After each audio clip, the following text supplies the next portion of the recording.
Allora sì, con mascherina. Andiamo per di qua o andiamo per di là? Andiamo insieme. Vamos para allá juntos. Vamos a recorrer un poquito. No se me escucha la voz ahí, ¿no?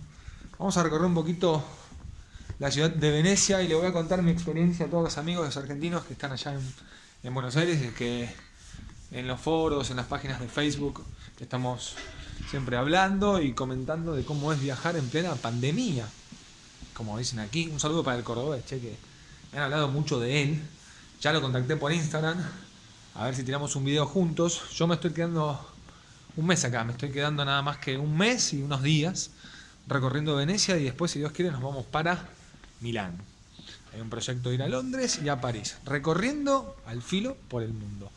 Bueno, estamos saliendo de este callejón, caleta, le dicen acá, caleta pícola cuando es súper angosto. En este caso tenemos un poquito de espacio.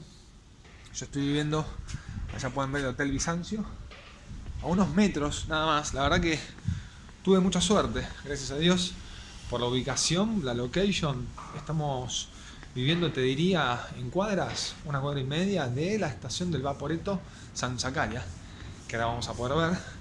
Y de Piazza San Marcos, una estación solamente, que la vamos a hacer obviamente caminando para que podamos disfrutar de la ciudad de Venecia en plena pandemia, sin gente, sin turistas, pero con muy buena energía, con mucha onda, para mostrarles la ciudad más bella del mundo.